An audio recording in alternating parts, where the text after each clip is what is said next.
Miguel O'Doul is one of Jujutsu Kaisen's most formidable sorcerers, and someone shocking to see this late in the game. And something interesting about the recent chapter is how Gege Akutami really makes it known this character is black and this character is strong. That's his entire gimmick. And I don't think I had more of a laugh than reading this crazy chapter. Gege was insane for this. However, my brothers and sisters, let's break down Miguel and the sorcerer's fight versus Sukuna, and ultimately the developments of Sukuna KAISEN. For the past dozen or so chapters, that's what it's been, Sukuna KAISEN. You could be the honored one, the main character, you could quote unquote rival Gojo, you can give it your all and even work together. However, in the end, you're just another name on the chopping block for the king of curses. So let's see what Miguel offers us in the new developments of this battle. In this chapter, Miguel came back at a very strange time in the series. Unsurprisingly, Kusakabe just got low diffed, and to the reader's surprise, who comes to save him? It's not Hikari, not Yuji or Chozo, it's not Todo, and certainly not Nobara, but it's Miguel O'Doul, and he even brought along his old pal Loru. Sakuna notes that when Wee Wee was saved, this was due to one of their curse techniques, and considering the context of Miguel's curse technique as we'll discuss, it's fitting why Gege felt the need to reintroduce Miguel back into the main storyline, because he is way stronger than a lot of people may have realized. However, before the fight starts, we actually have context on how Miguel was basically drafted into the fight with Sakuna rather than someone else joining in. And it seems Yuta went to Miguel in order to recruit him, and we see that Miguel is all decked out in his all black Jujutsu sorcery gear. So indeed, after JJK 0, Miguel stopped being a curse user and he has joined the sorcerers as a result of taking Yuta under his wing and going to look for the rest of Black Rope in Africa. So the Jujutsu Society basically gave Miguel a pardon. So now that Yuta is asking for this favor, it's crazy to think that he'd ever fight an enemy that's stronger than even Gojo. And Laurel is there, another character who was one of Geto's family commanders, and he was also likely pardoned as well. So he brings out that the sorcerer's plan is to use them to jump in after Gojo fights, and Sakuna is all tuckered out. So Miguel is pretty fed up with owing the sorcerers anything from him, but the merger with Tengen will not only affect Japan, but also his home country in Africa, though Miguel would still rather fight the merger rather than Sakuna. What's really funny to me is Miguel's attitude toward where his responsibilities lie. He literally says, "Do you Japanese think high-spirited black people will just survive anything? I'm gonna have to pass. I gotta look out for my brothers." Miguel really is keeping it real because he does not owe this country anything. Although when Yuta leaves the room, Laurel reveals Miguel has another obligation, not to the sorcerers, but to Geto and the rest of their fallen comrades. It was a very low-key aspect of Geto's character, but his family of sorcerers were a big part of his ideals. Miguel, Laurel, Nanako, Mimiko, Manami, and Toshihisa all loved Geto and they wanted to make him king. But this isn't about getting Geto's body back or taking revenge for what happened in Shibuya, but Laurel says mourning them is to give their all in this fight as a requiem to the heavens. However, Miguel knows better. Suguru and those who followed him gotta be in hell. And it's interesting to think that despite how much Miguel loves his group, he knew that what they did was not good either, which is sad. However, you can tell Miguel is still obligated to at least try and save the sorcery world in memory of his fallen leader Geto. Although his condition is for Laurel to fight with him as well, and they will only join after Gojo and Yuta lose and Sukuna's domain is impaired. So now all the conditions have lined up and Sakuna is heavily impaired and took a ton of damage. So what happens next from here on out is crucial. Miguel and Laurel's initial fight with Sakuna is intriguing. Both of them are at least fast enough to put hands on Sakuna at this level, and Laurel has a hand projection curse technique called Heart Catch that projects a giant hand that can strike and grip the technique's target. This hand can always be formed indefinitely, however, Laurel takes 1/10 of the damage that the technique withstood. From Sukuna's viewpoint, he mentions this technique has no interesting flavor, or rather this power is kinda lame and weak.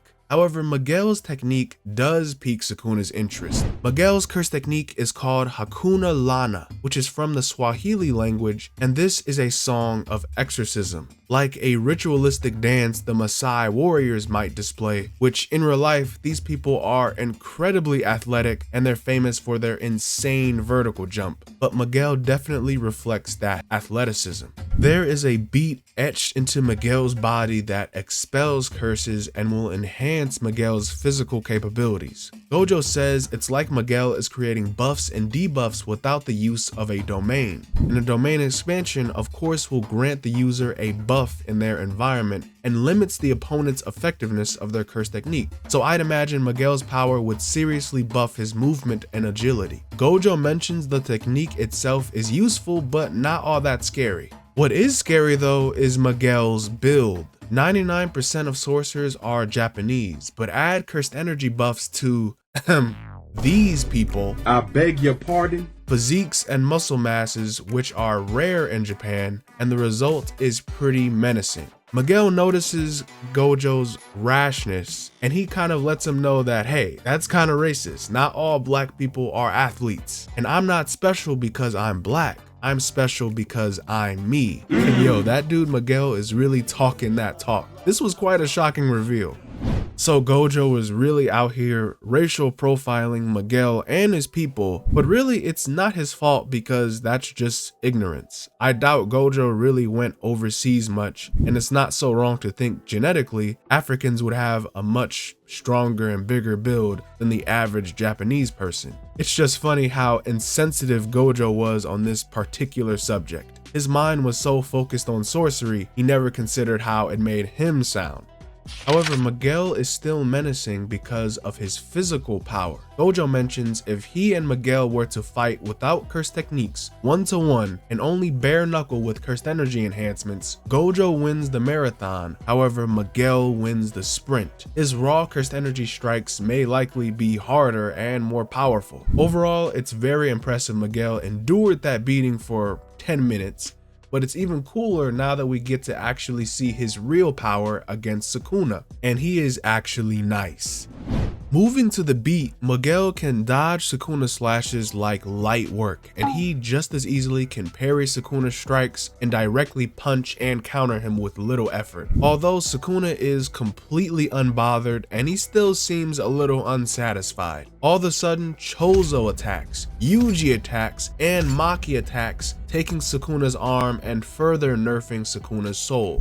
This moment is so crucial because Sukuna cannot activate the World Slash without first performing the hand sign Enmaten, which is the same hand sign for his malevolent shrine. In chapter 235, Sukuna was stuck in Megami's body and he only had one arm, making this impossible. So Sukuna was forced to use a binding vow in that moment to omit the condition and kill Gojo without a single motion or hand sign. The trade-off being that from now on, Sukuna has to use 2 arms for hand signs, and he even has to chant incantations. Plus, he has to now aim his palms for the trajectory of the slash. All of these conditions came at the cost of killing Gojo, so at least this was better explained, and Sukuna was actually forced to take very desperate measures like that, because no matter how you spin it, Gojo was ready for action and there wasn't anything that he'd miss in that moment if Sukuna was trying to do anything slick, like if he were to chant or move. However, if Sukuna literally just stood there defeated, Gojo would not see that attack coming at all. So now that everyone available has joined in on the fight, they put Sukuna in a position where he was left with only 2 right arms and his reverse curse technique is still slow. This means he will not be able to complete his Enmaten hand signs for the World Slash, and now they pretty much have Sukuna in a serious disadvantage. No domain, nerf reverse curse technique, nerf curse energy, and even Yuji thinks that they can win again. However, you guys already know how it goes. As soon as Sukuna was backed into a corner, you know he has to remind everyone he is the main antagonist now. Sukuna managed to use his second Black Flash and utterly slam Lauru, and the chapter ends revealing Gojo regained his reverse curse technique output from the second Black Flash. So now in the King of Curses case, we're just gonna see next time what the Sparks of Black lets him regain. Yeah, so clearly this is a sign Sukuna still has some stuff left in the tank. And if his reverse curse technique returns, that means he'll be able to refresh his body. He's going to be able to use the world slash more easily. And of course, Sukuna may regain his domain expansion, which is an absolutely terrible situation. All the characters are focused on winning because of Sukuna's nerfs, but they're taking too long. When Sukuna regains his reverse curse technique output, his domain expansion, his cursed energy output, they're just gonna lose.